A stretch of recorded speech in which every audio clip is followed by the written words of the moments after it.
Ser Podcast. Buenas noches, soy Irene Escolar, soy actriz y hoy he invitado a algunas amigas a las que admiro mucho para hablar sobre el mundo de la creación y cómo es ser mujer y dedicarse a una profesión creativa. La cadena SER presenta Artista Invitada con Irene Escolar.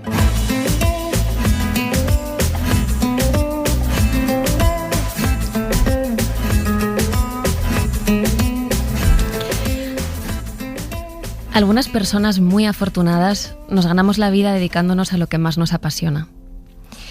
Yo crecí asumiendo que eso era lo normal.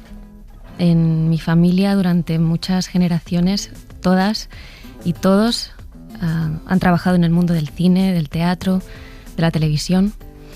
Las tradiciones, los horarios, las conversaciones en mi casa siempre han estado vinculadas a esos mundos. Yo no tuve que justificar ante mi familia mi vocación, era lo normal. Era una manera muy honrada y muy amada de ganarse la vida.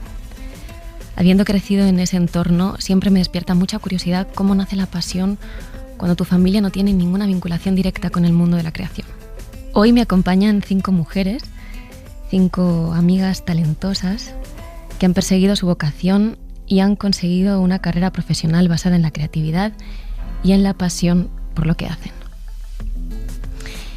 George Orwell escribió un pequeño tratado en el que reflexionaba sobre por qué había decidido escribir. Y hablaba de cuatro cosas. Una intención política, un impulso histórico, un entusiasmo estético y ego.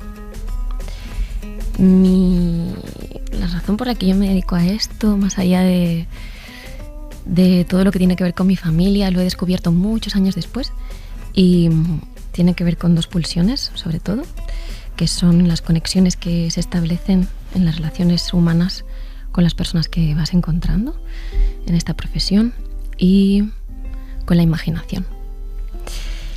No sé cómo será para mis amigas que están aquí. Estoy con Clara Roquet, que entre otras muchas películas ha guionizado Petra, 10.000 kilómetros, Criatura y es directora de cine. Ganó en 2022 el Goya a la mejor dirección Nobel por la maravillosa película Libertad. Hola, Clara. Hola, Irene, gracias por invitarme. Qué ilusión. Qué bien. Me gustaría mucho saber cómo acabas dedicándote al mundo del cine. Pues la verdad es por una serie de, no sé, como de influencias y de... No es algo que venga de familia. Me gustaba muchísimo leer y ver cine desde pequeña. Tuve un tío que ha sido guionista y escritor, sobre todo de literatura infantil, que me influenció muchísimo, pero en mi familia no era para nada habitual. Yo tenía que ser o médico o abogado o ingeniero, y creo que fue por esa pulsión, ¿no? De esa atracción profunda que sentí hacia contar historias, que fue casi inevitable. Que yo escribía porque siempre he escrito, nunca he pensado en escribir porque lo he hecho desde que sé escribir, ¿no? Creo que el primer cuento que escribí tenía 8 años y tenía un diario y tal. Luego también empecé a escribir como obras de teatro para los niños del colegio y las hacíamos para los niños de 3 años y se dormían todos, pero me encantaba, es que es algo que siempre he hecho. Y en un momento tuve la clarividencia de decir, es que quiero probar esto, y me gusta mucho ese impulso que tuvo esa niña de 15 años que dijo, venga, voy a probarlo. Creo que también el hecho de que hubiese alguien en mi familia que se dedicara a eso lo hacía más posible. También ha venido a esta conversación la poeta Elvira Sastre. Hola, Elvira. ¿Qué tal? ¿Cómo estás? Tú publicaste tu primer libro importante con 21 años, 43 maneras de soltarse el pelo, y has conectado con cientos de miles de lectores desde entonces. En 2020, Adiós al frío fue el libro más vendido de todos los géneros y acabas de publicar tu poesía completa en Visor y es el libro de poesía más vendido. Una poeta que llena estadios no es un caso normal. ¿Me preguntas o afirmas? Un poco las 2 cosas. Sí, por desgracia creo que no es normal. Creo que soy muy afortunada y que se habrán dado una serie de factores entre los que está el trabajo, la suerte y pues no sé, decisiones correctas y sabias para haber llegado a ese lugar. Ariadna Chez, hola. Hola. Ariadna es artista plástica, poeta, escultora, creadora audiovisual. Con la carga semántica que tiene en España la palabra artista, ¿tú cómo te relacionas con ella? Bueno, creo que es una palabra muy amplia que engloba pues desde, para algunas personas, pues un torero, como otras profesiones, ¿no? Yo la verdad que me intento alejar de esa etiqueta, me gusta más etiquetas como autor o autora, ¿no? Porque creo que engloba lo que yo entiendo como la creación, ¿no? De una forma más amplia y más libre, digamos. Como, no tanto como vengo a generar algo que no existe, vengo a crear, sino como vengo a ordenar, ¿no? lo que está a mi alrededor y genero otra cosa en interacción con el resto, ¿no? Quedan 2 mujeres por presentar que hacen 2 trabajos de la industria del cine que están muy invisibilizados. Normalmente se suele entrevistar a las directoras, directores, actrices, actores, músicos. Pero todo esto sería imposible si no hubiera alguien dedicado a la producción. Clara Nieto es abogada, experta en audiovisual, fue directora del área de ficción de Warner Brothers. Produjo, entre otros, el cortometraje Madre, dirigido por Rodrigo Sorogoyen, nominado a los Oscars, la película La Llamada, la serie Paquita Salas de los Javis, la película Dios de Paco Cabezas y la serie Las Largas Sombras de Clara Roquet. Que es mi preferida. Y, obviamente, y este es un trabajo muy desconocido, dirección de fotografía. Sara Gallego, buenas noches. Buenas noches. Sara Gallego ha hecho la dirección de foto de la película documental El Año del Descubrimiento, la película Matar cangrejos, Las chicas están bien, que por cierto es una película que hemos hecho juntas, rodamos el verano pasado. Era la primera vez que yo trabajaba con una directora de fotografía, o sea, con una mujer. Se estrena el 25 de agosto en cines, es una película muy bonita, aprovecho. La segunda temporada de Veneno, Vestidas de azul, bueno, en fin, miles de cosas. Clara, Sara, hacéis 2 trabajos bastante invisibilizados y muy masculinizados. Entiendo que no teníais muchos referentes que os ayudaran a imaginar que estos trabajos que hacéis ahora eran posibles. ¿Cómo nace la vocación en vosotras? Buah. O sea, en mi caso, en realidad ha sido como un poco una casualidad o una búsqueda, ¿no? Porque durante 10 años yo era abogada especializada en audiovisual. Es verdad que trabajaba mucho con películas, pero me faltaba algo, ¿no? Había efectivamente algo relacionado con la creatividad y con la transformación, que para mí es la base de por qué yo me muevo hacia la creatividad. La capacidad de lanzar mensaje, de generar empatía, de transformar políticamente a otras personas a través de tu creación, que a mí la abogacía se me quedó muy corta. Y con 32 años decidí dar el salto. Además, en una situación muy compleja porque digamos que ya estaba encarrilada, ¿no? Una vida acomodada, socia de un despacho, ya todo, ¿no? Todo tenía cara y ojos y me dio un gran salto al vacío que creo que me ha salido súper bien. Yo he elegido este camino, o sea, no es una... elegí, digamos, de otra manera y al final me decidí por hacer un gran cambio. Y estoy muy contenta, la verdad, con el resultado. ¿Y fue complicado para ti por eso el no tenías referentes a tu cerca? Es un poco extraño porque mi hermana, que también es actriz, como sabes, Marta Nieto, nosotras las dos venimos de un entorno en Murcia, con padres que no se dedicaban a nada parecido a esto. Es verdad que era gente que le interesaba la cultura, pero estábamos incluso muy desplazadas periféricamente y hemos acabado las dos por caminos distintos en el mundo audiovisual y correlándonos de alguna manera, pero no te sé decir. O sea, cuando estaba hablando Clara Roquet, yo pensaba, digo, ¿cuál es el referente? ¿Cuál es el espacio? Y digo, es que no ha sido un ir encontrando, ¿no? el camino para llegar. ¿Tú, Sara? Pues me siento un poco como tú, Irene, bastante afortunada porque siento que toda mi vida he estado como rodeada de mucho cine, música, bueno, de artes en general, de fotografía, y que he tenido ese acceso y que al final son cosas que he disfrutado mucho y que quieres imitar.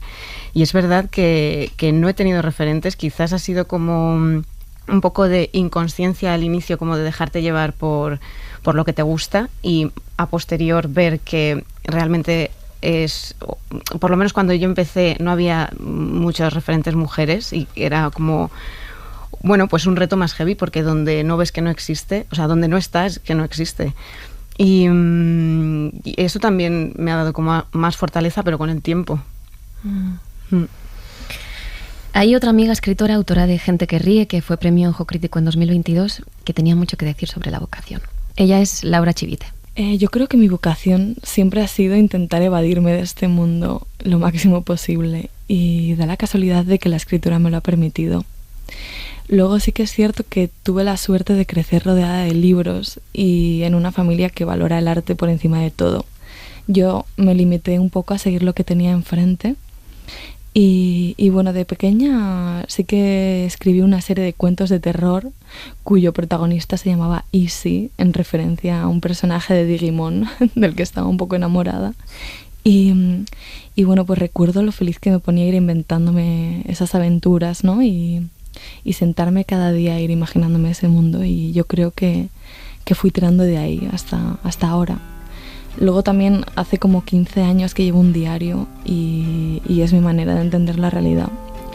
A veces me parece casi hasta una patología, o sea, en el sentido de no puedo limitarme a vivir y ya está, ¿no? Pero bueno, pues no puedo limitarme y ya está. I wonder how you look when you sleep. Do you still dream about girls from your street? Do you still dream about girls from high school? Do you still dream? Decía Laura que su familia la apoyó. ¿A vosotras? En mi caso también. Lo que pasa es que yo tampoco supe que me iba a convertir en escritora. O sea, yo escribía, era adolescente, empecé a escribir. Además, yo creo que el hecho de que fuera un género literario un poco, digamos, outsider, hace que no creas que tienes posibilidades de que eso sea tu profesión. O sea, a mí la poesía de repente se convirtió en una profesión, pero yo no lo estaba buscando. O sea, fue algo... Tampoco fue casualidad, porque yo estaba trabajando ya en ello, pero nunca pensé que me iba a poder dedicar a ello a tiempo completo. Entonces, como yo seguía estudiando, hice mi carrera y demás, y justo cuando acabé la carrera hice un máster, empecé a salir, a hacer recitales fuera, a ir a bares, a ganar dinero con mi poesía. Pues ahí mis padres yo creo que no llegaron a tener mucho miedo porque vieron de repente que me iba bien. Pero yo creo que siempre ha habido un cierto temor a una profesión que es bastante inestable, y a mí me ha costado no convencerles, porque no he tenido que hablarlo con ellos, pero sí que hacerles ver que esto es posible, y que si a lo mejor mañana no es posible, hasta el día de hoy lo ha sido, y lo he disfrutado y he sido feliz haciéndolo, y eso es lo que importa. Yo creo que yo salí de la universidad en 2010. Clara Roquet al habla. En plena crisis, y ahora mis padres estaban cagadísimos. Era como, esta niña no se iba a ganar la vida jamás, ¿no? Y de hecho, hasta al cabo de muchos años, mi abuela me seguía preguntando si ya había encontrado trabajo. Y a mi abuelo, en un momento, creo que le dijeron que estudiaba, en vez de comunicación, telecomunicaciones, para que estuviera más tranquilo. Pero fue lo mismo, poco a poco fueron viendo que me iba bien, con una cierta sorpresa, creo, y con mucho alivio, y hubo un momento en cuando me dieron la beca de la casa para irme a estudiar a Estados Unidos, que dijeron, si te están dando dinero para hacer esto, será que no, que aquí hay algo.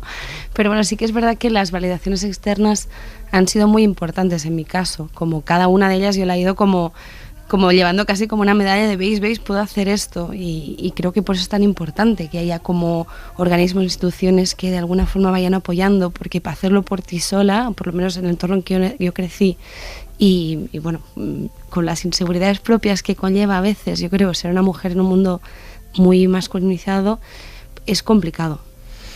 Y si hubierais tenido que enfrentaros a vuestra familia, ¿lo habríais hecho para dedicaros a esto? Oye, es que yo creo... Clara Nieto. Yo creo que, claro, a mí me pasa con 32. No es lo mismo. Yo había estudiado Derecho y Administración y Dirección de Empresas, había ido a trabajar a la ONU, estaba en el despacho. Yo había cumplido con todo, check. Pero mis padres me veían que no estaba bien, ¿sabes? Que no estaba feliz, que a mí no me gustaba. Y yo creo que si lo hubiera dicho con 18, con 19, hubieran sido mucho más ortodoxos, pero fue bonito porque era importante para mí que me apoyasen. Recuerdo la conversación que salí afuera del despacho donde trabajaba hablar con mi madre, que es como mucho respeto, y se lo expliqué y terminé la conversación y me dijo, conozco pocas personas que tomen mejores decisiones que tú. Si esto suena rarísimo lo que me estás explicando que vas a hacer, que era coger el dinero del paro, invertir en la primera productora, ponerme productora independiente con 32 años, o sea, pero si para ti si tú lo tienes claro, ve por ese camino. Pero creo que no hubieran sido capaces de tomar esa decisión si hubiera sido mucho más joven o tenía todo ese background. De todas maneras siempre podía volver, pero esto sí fue un salto al vacío, claro. ¿Y seguir una vocación para vosotras es algo alegre? ¿Es algo complicado? ¿Es complejo? ¿Lo desmitificamos un poco? ¿Tú qué dices, Ariadna? Bueno, esto es algo que hemos hablado tú y yo bastante, y es ese aprender a vivir en la pura impermanencia y vivirlo con entusiasmo, porque al final tú estás eligiendo entregarte a algo hermoso en lo que crees, pero también sin vivir en el sufrimiento por vivir de forma masoquista, pero hay que enfrentarse a ese dolor continuamente. Suena igual, quizás demasiado triste lo que estoy diciendo, pero realmente la felicidad que te aporta cuando has llevado a término algo que es tuyo, que es tu alma, o que genera interferencias con otras personas y este mundo, ¿no? Como que se expande y es un animal más amable, ¿no? Creo que eso es impagable. ¿Y os habéis sentido cuestionadas por ser mujeres vosotras? Por ejemplo, Sara, porque pues a mí, luego reflexionando, pensar, nunca había trabajado con una directora de fotografía, tengo 34 años, ya he rodado bastante y qué fuerte es eso, ¿no? Es algo que todavía me sorprende. Y incluso en la peli que hemos hecho, en Las chicas están bien, tú llevaste todo tu equipo, prácticamente todo tu equipo eran mujeres, era algo que yo no había visto nunca. Algunas figuras que ni siquiera imaginaba que hubiera mujeres que se dedicaran a eso. ¿Tú te has sentido cuestionada? Sí, o sea, yo creo que todas, como todas. Sí que es verdad que he tenido la suerte como de rodearme de círculos que ya, bueno, que han tenido como la mente mucho más abierta o más avanzada. Pero sí que lo notas, son siempre pequeños gestos como de tener que demostrar el doble o tener que ser perfecta, o sea, no poder como errar en tu trabajo. Ahora hablábamos en Clara Roquet, Clara Nito y yo hemos hecho una serie para Disney que se llama Largas sombras, y un día tomando algo hablábamos y salió un tema que era curioso, como en el set de rodaje a Clara Roquet le preguntaban mucho si estaba segura. Sí. Constantemente. Daba igual el departamento, tal vez no vamos a entrar a especificar, pero ¿estás segura? Era la gran pregunta. Clara es una directora extraordinaria, muy joven. Y en fin, ¿qué piensas, Clara? Pues al principio me sorprendió porque la gente me lo preguntaba muchas veces, no es que tengan más experiencia que yo, es que tienen menos. Entonces había esta cosa de, ¿estás tú más seguro que yo? ¿Por qué es eso, no? ¿Qué es lo que te valida como para hacerme esta pregunta? Yo creo que sencillamente a veces no se dan cuenta, ¿no? De que es un paternalismo. Bueno, te ven joven, te ven mujer, te ven al cargo de mucha gente con decisiones que hemos tenido que tomar en esta serie, pues más grandes que las que había tomado yo antes, porque de repente había muchos más medios y bueno, es esta pregunta que yo tuve que decir, oye, por favor, ¿no? Como no me preguntes esto, o responder sí, estoy segura, y si no lo estoy, déjame equivocarme, porque vosotros habéis tenido la oportunidad de equivocaros muchas veces sin que nadie os pregunte si estáis seguros. O sea, déjame a mí el espacio de equivocarme yo y aprender yo. Prefiero sea mi error el que estoy cometiendo, si es que lo cometo, que no que sea el tuyo, porque entonces no voy a aprender nada. Pero era muy curioso, ¿eh? Era muy llamativo y yo lo he visto más veces, no sería la primera vez. Es como si todo el diseño te estuviese obligando a ejercer el mando o el poder o las decisiones desde un lugar de rigidez y de seguridad. Y nosotras que establecimos una manera de trabajar mucho más abierta, colaborativa, en conversación, parece que no cabía, ¿no? Parece que solo puede ser de una manera y que si no es como rígido... Desde la autoridad. Desde la autoridad, efectivamente. Si no es rígido desde la autoridad, parece que hay un hueco que debe alguien completar, generalmente ellos. Y es como de, no, yo no sé cuántas veces que no, que no es que no estemos ejerciendo la autoridad, es que lo estamos ejerciendo de otra manera. No es que no sepamos por dónde es. Déjanos el espacio. Una tendencia, no sé si es muy figurativo, pero una tendencia como a ocupar todo el tiempo ese hueco desde el código que se conoce. Y esto lo digo por hombres y mujeres, ¿eh? O sea, era como, por favor, deja espacio. Y muchas veces lo hablábamos esto desde el inicio. Es como, vamos a hacer las cosas. Esta es una serie que es única, queremos hacerla de una manera distinta y necesitamos el espacio para poder pensar, ¿no? Y para poder configurarlo de una manera distinta. Y eso costó, bueno, en general cuesta. Es esta idea de, que no sé si os ha pasado, que yo creo que nosotras queremos ejercer la autoridad desde otro lugar. Yo relaciono mucho la autoridad vertical con el patriarcado, ¿no? Entonces, para mí la autoridad no tiene que ver con tú tienes la razón absoluta y tu mirada, es con la colaboración, con que se encuentras respuestas en diálogo, ¿no? Y que la mejor forma de trabajar de todas es si todas tenemos el espacio para proponer. Y yo creo que esto, en el fondo, lo que genera es un espacio donde todo el mundo se siente mucho más seguro, y ese crear espacios seguros hace que se diluya un poco la idea de la autoridad, que pertenece a la creación, es de todas, no es de una sola persona. Sí que hay una mirada, ¿no? Que al final pues terminas decidiendo ciertas cosas, pero se hace en colaboración, y ese modelo a veces es percibido como una falta de autoridad por la masculinidad clásica. And they're giving me bone, and I wanted a map, and I got directions back home. Una carrera artística no es fácil, sobre todo al principio, se cobra poco, se trabajan muchas horas, hay mucha irregularidad, la sensación de que nunca saldrá otro proyecto, de que nunca te volverán a llamar. Hablamos de precariedad, y la precariedad laboral es el signo de los tiempos. ¿Vosotras cómo lo lleváis? ¿Ari? Bueno, digamos que la precariedad está ahí, no por ello hay que acostumbrarse.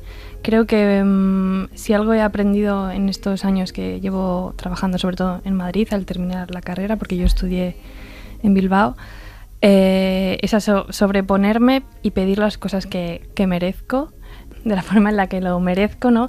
Y esa autoridad tan importante de la que estáis hablando, precisamente el modelo de autoridad al que estamos acostumbrados es aniquilador, y entonces en el momento en el que tú te pones a pedir lo que solo es justo, parece que hay como una brecha. Y bueno, creo que es importante simplemente eso, saber dónde está tu lugar, saber que tienes que pagar el alquiler y que mereces poder hacerlo, y que no tienes como que sentir culpa por ello, que es a lo que te lleva el mundo, ¿no?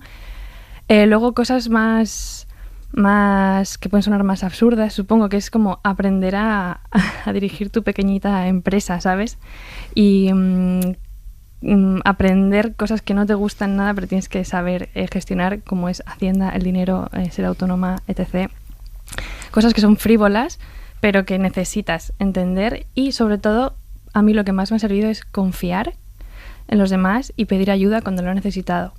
Me he comido muchas noches sintiéndome muy sola, sintiéndome muy poca cosa por no llegar, cuando muchas veces cuando he expresado ese dolor, una amiga o un amigo me ha ayudado, ¿sabes? Me ha dicho, yo te acompaño a hacer estos papeles, yo te dejo este dinero, si no encuentras casa en 2 semanas, quédate en mi casa.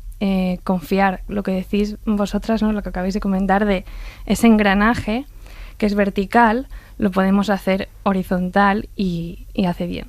¿Tú, Elvira, qué piensas? Pues que estoy 100% de acuerdo.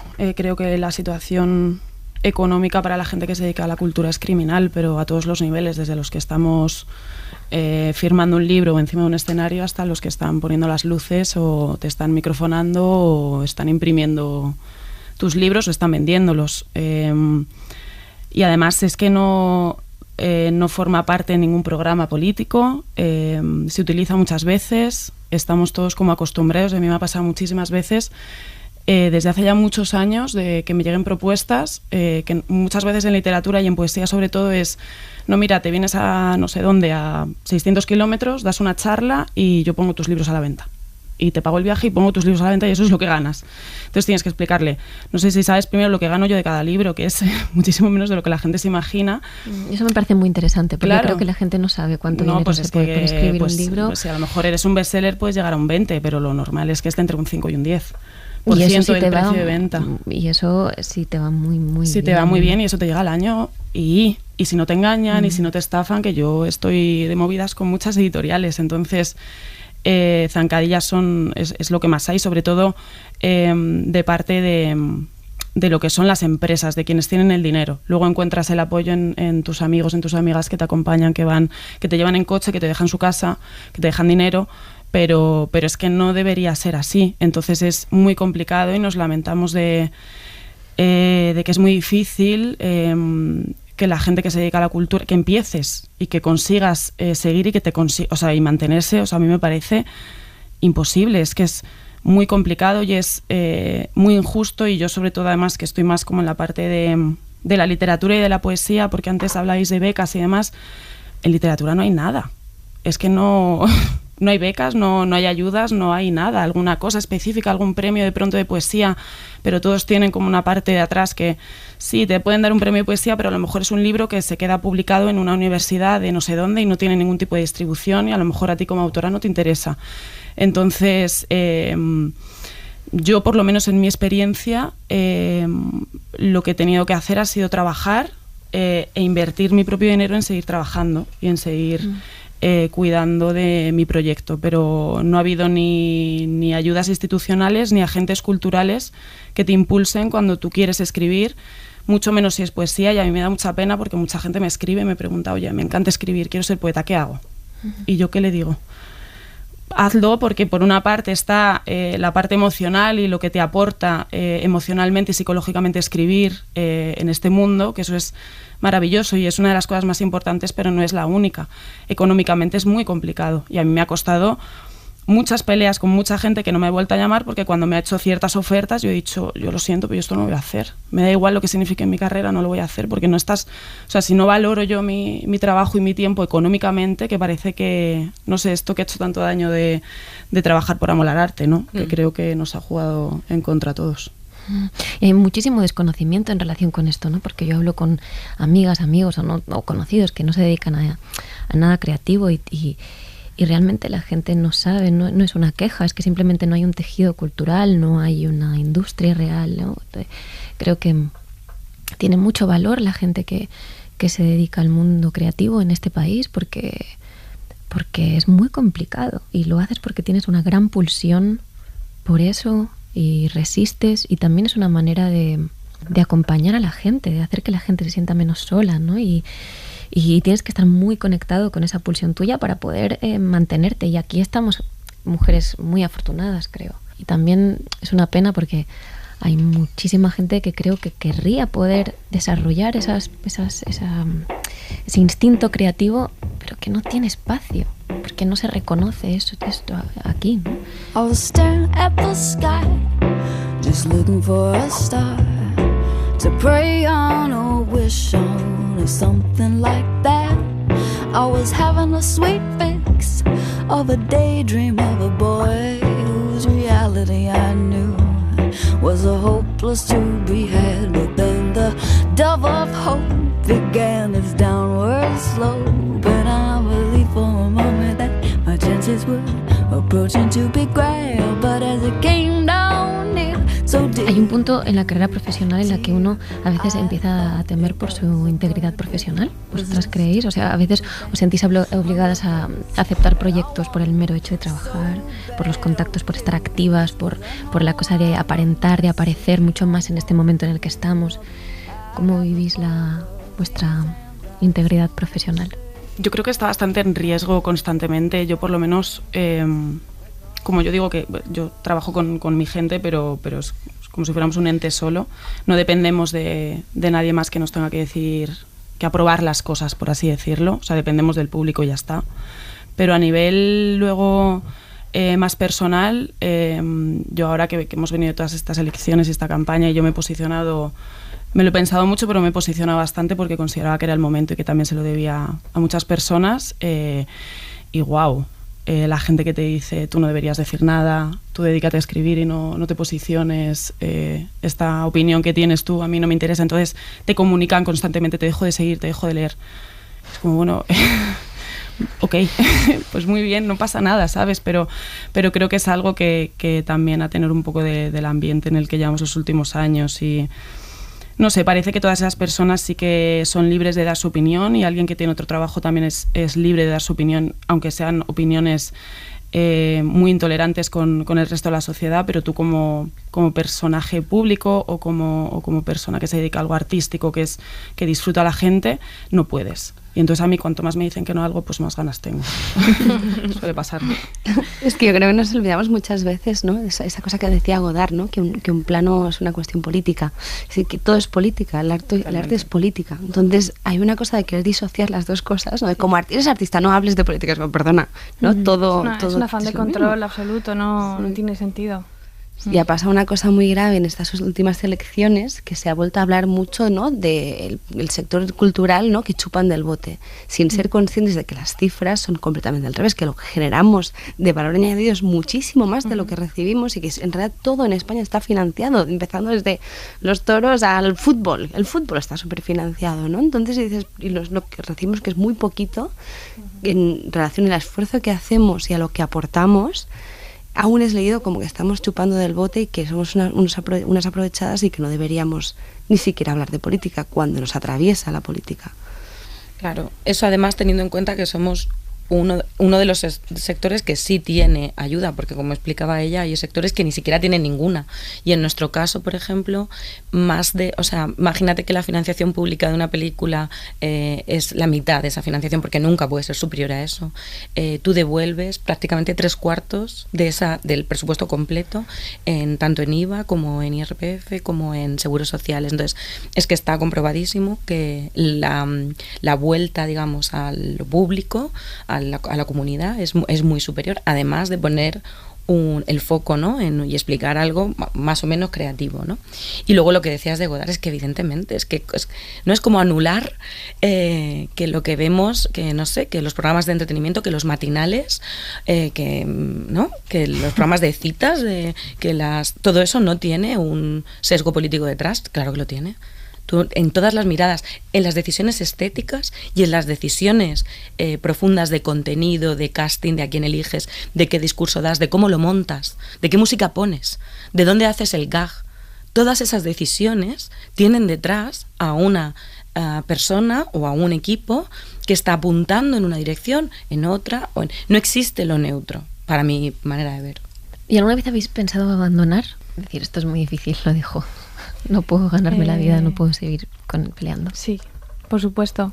Lo he pensado en varias ocasiones, pero casi que era una broma. O sea, yo sabía que era una broma interna, ¿sabes? Porque realmente creo que, bueno, para mí sí que existe una disociación entre hacer algo y sacar rédito, ¿no?, económico de ello.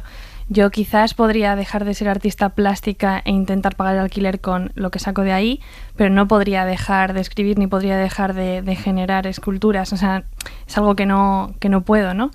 Entonces, cuando lo he pensado como posibilidad, digo, voy a dejar de ser artista. En realidad, lo que estoy pensando es, voy a dejar de mostrarme como esta creativa que paga las cosas con esto, ¿no? Entonces voy a hacerlo para mí, voy a trabajar de otra cosa que me dé más dinero, pero la realidad es que cuando he trabajado en otros sectores, en una tienda o para otras personas, realmente la cabra tiraba al monte.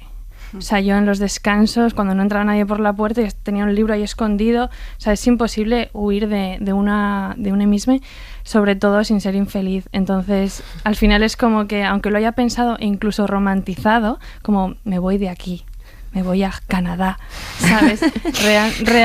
Realmente no ha podido ser posible, porque al mismo tiempo que yo huía de mí misma, algo en mi interior me seguía persiguiendo, ¿no?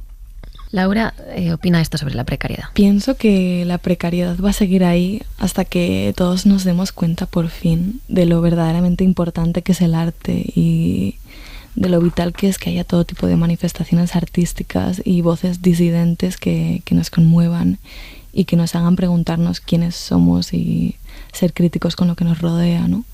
Pero supongo que esto a mucha gente no le interesa y por eso las ayudas económicas que se destinan a la creación literaria o a la creación en general son a menudo pues pocas e insuficientes.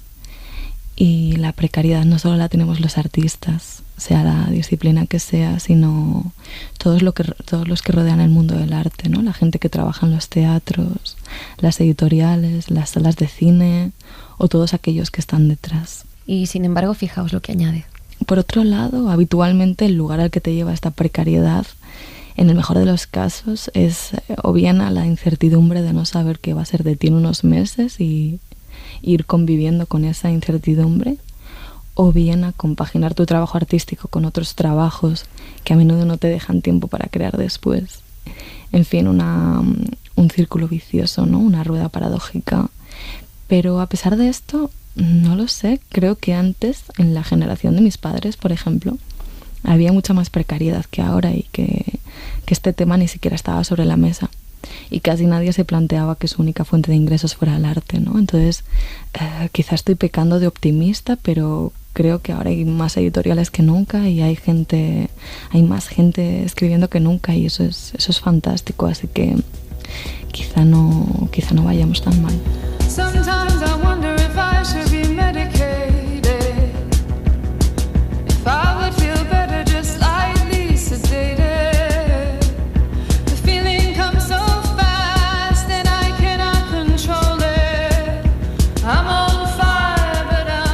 ¿Vosotras sois optimistas? ¿Creéis que las mujeres creadoras estamos en un buen momento histórico en nuestra relación con el resto de la sociedad? Yo creo que sí, ¿no? Por lo menos en mi parte, que yo es de lo que hablo, cada vez veo más reconocimiento a mujeres poetas a lo largo de la historia que han sido importantes y han sido invisibilizadas y se habla de ellas. Veo muchísimas mujeres jóvenes escribiendo. Yo particularmente en los recitales que doy en los teatros, la mayor parte del público también es femenino y creo que se crea ahí una especie de comunión que hace que al final todo sea como un espacio de comunión y de seguridad también, que es muy bonito y que es un público que tampoco lo olvida eso, entonces lo agradece y te sigue apoyando y sigue volviendo a verte y sigue comprando tus libros. Creo que las editoriales también, el hecho de que haya editoriales también más pequeñas, más independientes, están seleccionando muchas mujeres que están escribiendo obras maravillosas. Hay escritoras increíbles que escriben más autoficción y que cuentan su vida y que creo que a mí es una literatura que me interesa mucho porque al final lo que estás viendo cuando una mujer escribe sobre su vida es un referente también para que tú lo hagas sobre la tuya y eso es importante y creo que hay un interés general por parte del público masculino y femenino de escuchar estas historias y eso es una señal muy buena.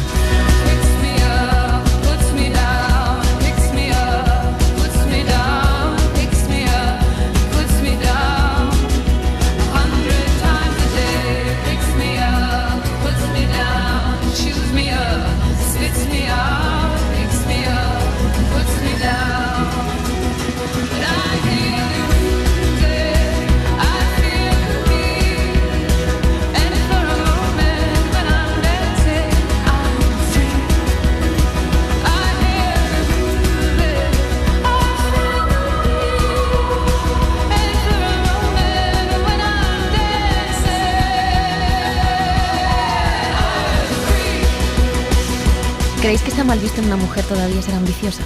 Sara, ¿qué dices? No creo que esté mal visto, pero sí que da un poco de miedo. Porque al final la ambición, o sea, es un rasgo que ha pertenecido siempre al universo masculino. Y yo, o sea, por ejemplo, yo me siento ambiciosa y al mismo tiempo siento que he tenido como una relación muy de amor-odio con la ambición, porque al final yo empecé a trabajar, pues nada más estudiar en la ECAM, en la Escuela de Cine de aquí de Madrid, y como que volqué toda mi vida en el trabajo y ahora más que nunca me estoy dando cuenta de lo importante que es pues estar con la gente con la que quieres, tener tiempo para ti, tener tu vida, leer, pasear Y bueno, estoy tratando como de tomarlo más tranquilamente, como que la ambición la veo, tú tienes unas metas, unos objetivos y tienes como muchos caminos diferentes hacia dónde ir, y bueno, hay unos más directos y otros como más nutritivos. Yo no sé si está mal o bien vista, pero lo que sí estoy convencida es que está castigada todavía a día de hoy, y creo que hay que convivir con eso y sobreponerte, ¿no? Porque puede ser muy paralizante. Sí, yo creo que hay algo cuando vas adquiriendo muchas responsabilidades, o sea, vas como subiendo de cargo, de responsabilidad económica, van confiando en ti. Cuando no te presentas desde esta cosa que hablábamos antes también, como de autoridad masculina, de fuerza, de línea de potencia, ¿sabes? Parece que te falta algo, entonces no te terminan de dejar el hueco, ¿no? No te terminan de respetar. Pero cuando lo haces, se confunde un poco con esa sensación de ambición, de fuerte. Yo recuerdo el primer mote que me pusieron en el primer despacho donde trabajaba era la potente. Por deciros, era como decirme sí pero no, sí pero te estás pasando. Es como manejarse en un equilibrio que es como, tengo que parecer súper profesional, que me lo sé todo, que siempre acierto, esto que decías antes, ¿no? Que voy perfecto, que pero a la vez tampoco mucho, porque entonces incomoda. Claro, incomoda. Es que yo creo que la ambición femenina aún incomoda. Y pues yo por eso muchas veces y siento que lo he hecho y me da pena haberlo hecho, y creo que no quiero hacerlo más, pero me he intentado presentar como inofensiva, ¿no? O como, bueno, quiero esto, pero si no quieres no pasa nada, ¿eh? Como eso de pedir permiso para estar en un sitio, estar constantemente, bueno, es el síndrome también de sentir de la impostora que nos acompaña un poco, ¿no? De, bueno, qué suerte tengo que me están dando esta responsabilidad, en vez de creer que la merezco, y de intentarme presentar como, no te preocupes porque voy a ser muy amable y muy educada. De ser complaciente. Sí, exacto. Yo es que creo que es complicado porque al final, aparte de que forma parte de nuestra educación y de nuestra personalidad, y que eso conlleva una deconstrucción, nos estamos dirigiendo a un sitio que no existe todavía, a un lugar que no está creado, que lo estamos creando nosotras a fuerza de acercarnos ahí. Entonces eso también te da vértigo, te da miedo, es tu trabajo, quieres ser una persona amable y educada, pero a veces confunden eso y te toman por tonta. Si vas a un sitio y tienes a un tío al lado, al que van a mirar va a ser al tío, no va a ser a ti. Entonces, ¿qué haces? ¿Interrumpes? ¿No interrumpes? Entonces es como una... No sé, es una historia muy complicada y sobre todo que genera mucha inseguridad, y que por suerte pues hay gente que ya está haciendo ese movimiento hacia adelante. Y yo siempre he pensado que el feminismo es una lucha que es muy cansada, es maravillosa pero es muy cansada, pero a mí, por lo que respecta a mí, pues tengo la opinión de que si no existen esas puertas, pues yo me arrodillo y las construyo para cruzarlas yo y que otras puedan venir detrás a cruzarlas. Es cansado y creo que es lícito, y nos debemos reconocer que eso es, a veces te dan ganas de mandarlo a la mierda y decir no puedo más con este mundo tan hostil, pero es verdad que luego pues te da muchas recompensas. Y sobre la competitividad, esa cosa de la competitividad entre mujeres, más en estas profesiones creativas, que otras puedan ocupar el mismo puesto que tú. A mí me parece que nos han contado, igual que nos han contado una y otra vez desde que somos pequeñas, el cuento de que nosotras somos pérfidas, somos malas, y luego en realidad no sé de dónde sale eso. Me pasa lo mismo. Yo generalmente, hay excepciones como en todo, con los equipos de mujeres he trabajado fenomenal. Cuando he tenido jefas, cuando he tenido debajo, cuando he tenido compañeras, coproduciendo 2 mujeres como estoy ahora mismo en donde trabajo, o sea, me encuentro comodísima, de la mano con Clara dirigiendo, o sea, no sé si diría siempre mejor, pero vamos, en mi experiencia casi siempre súper bien. En la mía también, o sea, hay una forma de trabajar con pocos egos y como desde el compañerismo, que solo me ha pasado trabajando con mujeres. Y más en una profesión como la tuya, Sara, que estás al cargo de muchos hombres muchas veces, ¿no? Porque si no generas tú ese equipo de mujeres, y que tampoco entiendo que no es fácil, ¿no? ¿Cómo te relacionas con ellos? ¿Qué espacio te han dado? ¿Cómo lo has vivido? Pues es que me he encontrado de todo, pero sobre todo, bueno, lo que te decía antes, o sea, que he tenido la suerte como de estar con gente muy bueno, pues en ámbitos muy plurales y que han entendido, o sea, que entienden ya esto de una forma mucho más diversa, pero es verdad que hay otros núcleos en los que a veces has tenido que pasar por tener, o sea, por demostrar como esa seguridad autoimpuesta o como algo que no es natural en ti para, pues lo que tú dices, de tienes al cargo a otros hombres que van a estar dudando de ti y de tu capacidad de estar ahí. Y bueno, pues sí, es peliagudo, pero no sé, yo lo veo de una forma bastante más optimista ahora mismo.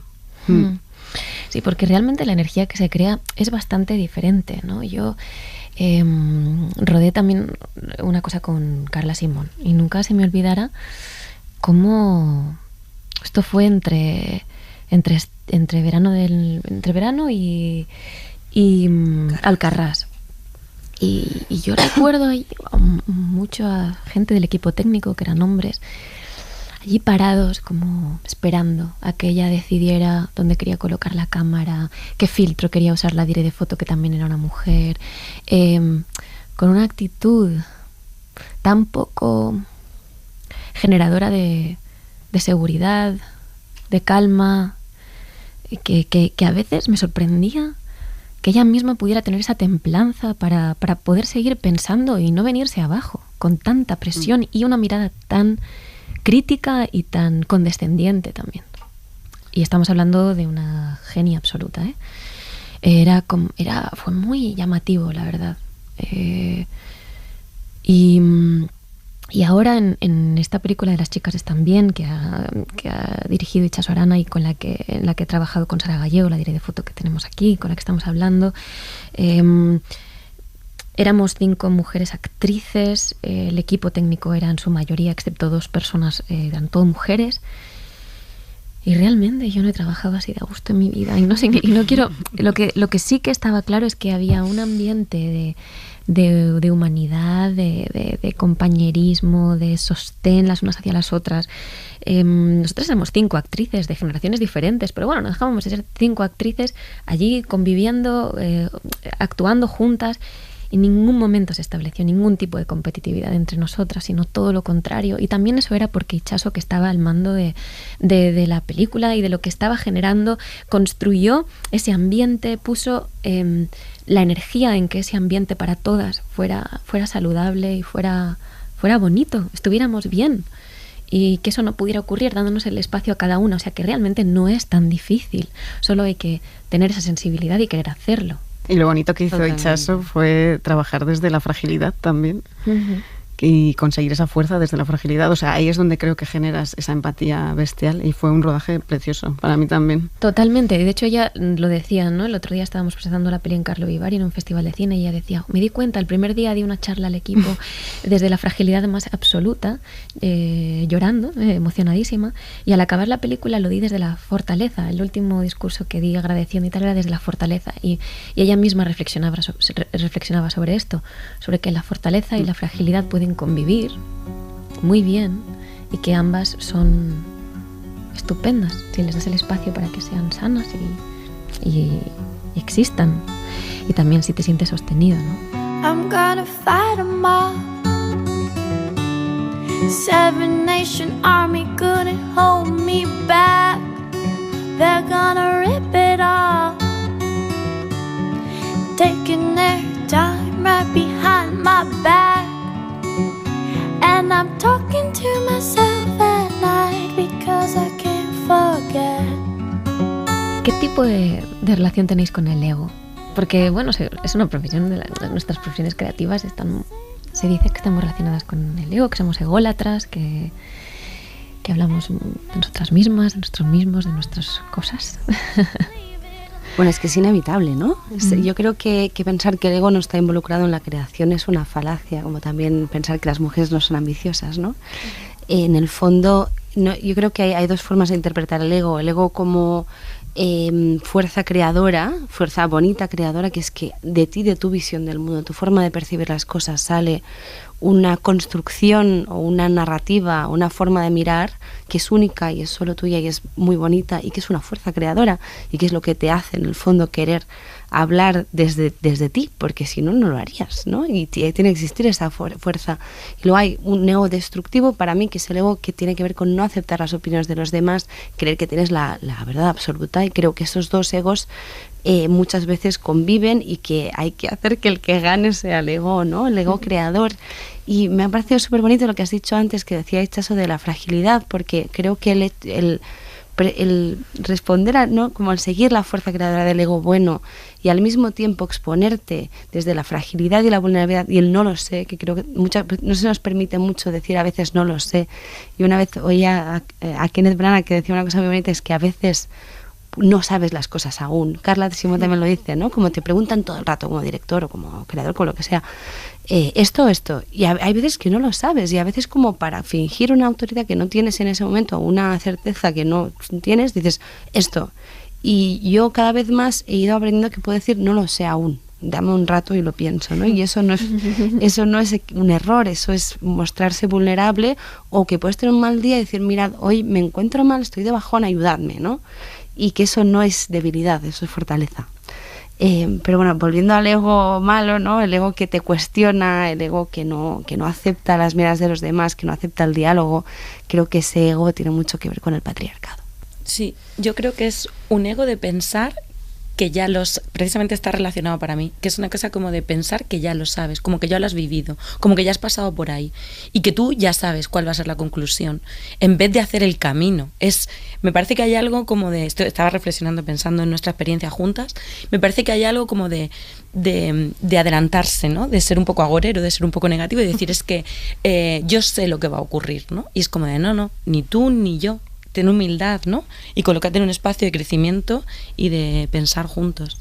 Para Laura, el kit de la cuestión en relación con la ambición tiene que ver con lo que hablábamos al principio, con la alegría del trabajo creativo. A mí escribir, el proceso de la escritura y todo lo que tiene que ver con estar yo sola frente a un folio, me gusta y me divierte muchísimo. Y también está el hecho de que es terapéutico, ¿no? De que muchas veces después de escribir, ya sea mi diario o una carta a una amiga o un relato o un capítulo de una novela, me siento mucho mejor de lo que estaba antes, y creo que ahí está el kit de la cuestión. Por eso diría que mi ambición más grande es que la vida, la realidad y las circunstancias pues no se impongan sobre mí, ¿no? Y que no cambien mi manera de sentirme respecto a la escritura.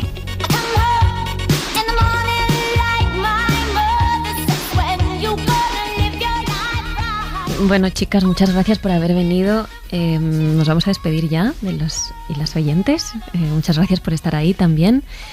Espero que os haya resultado interesante. Para terminar, me gustaría haceros una pregunta. ¿Qué es la creatividad para vosotras, en una palabra? Para mí es libertad. ¿Para ti, Ari? Para mí es entusiasmo, que es, bueno. ¿Para ti, Sara? Expresión. Elvira. Impulso. Clara Roquet. Amor. Clara Nieto. Transformación. Muchas gracias.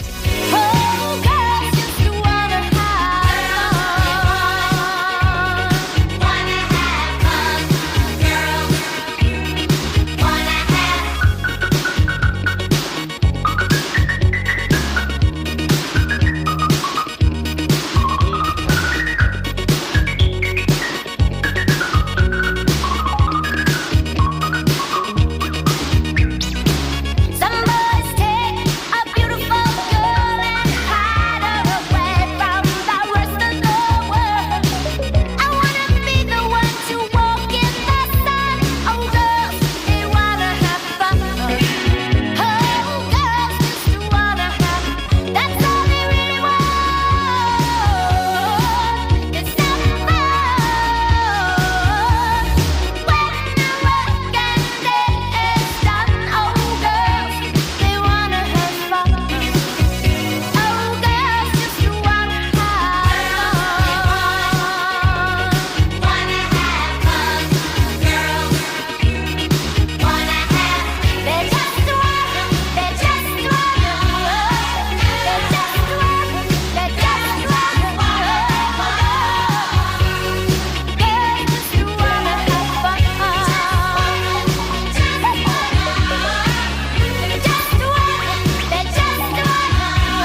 Para no perderte ningún episodio, síguenos en la aplicación o la web de la SER, Podium Podcast o tu plataforma de audio favorita. Cadena SER. La radio.